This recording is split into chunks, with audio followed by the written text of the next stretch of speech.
Now let's actually talk about charts and indicators. So charts actually come in a different couple of formats, and you can actually take advantage of some. Now the first would be a line, and it's just a solid line that goes up and down, monitoring current market price for that Forex pair or commodities such as gold, NASDAQ 500, or the US 30. Now when you actually talk about the second type of format, that's actually going towards a hollow body bar. That's basically just a candlestick that's hollow, just showing the opening and closing price of that certain time frame. Moving on to the third type would be the candlestick. Now the candlestick is the most popular because it's used by all Forex traders because it actually shows a color and also price reactivity depending on how it closes, and you can actually look for certain types of formations with these candlesticks to tell where price is actually going to be headed. And that's what's actually called price action trading. Now what's different than price action trading would be indicator trading, which can be used in similar or actually differently. Indicators are actually computer robots that are actually on your format of a chart doing all that analysis for you. Now the first type of indicator that you're probably used to hearing is called an RSI, Relative Strength Index. Basically, that's always measuring if price is overbought or oversold. Being at these are at certain levels on a chart, an 80 RSI level is normally telling you that something is overbought, meaning that it is time to sell.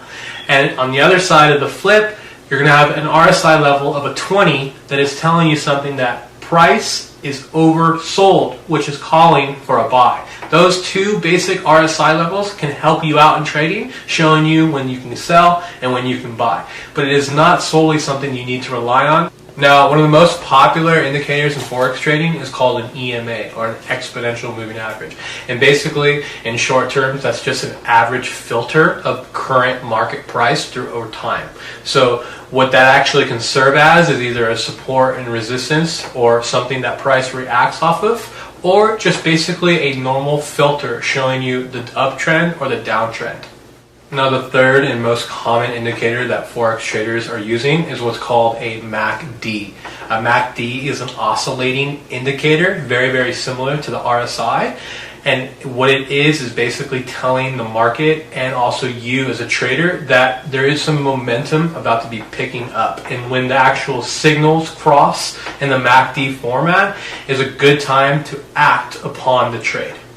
Now you know about a few different indicators in Forex trading, and normally you use all three of them as one to be able to predict that type of movement and also your trades. Also, now the difference in versus from indicators is going to be price action trading, which is basically what we talked about in the beginning, which is more aligned with looking at candlesticks. And it is actually my preferred way to trade. I do not look at any type of indicators, it's just my style. I only rely on the candlesticks and what they're telling me on higher time frames and lower time frames to base my bias on these Forex currency pairs.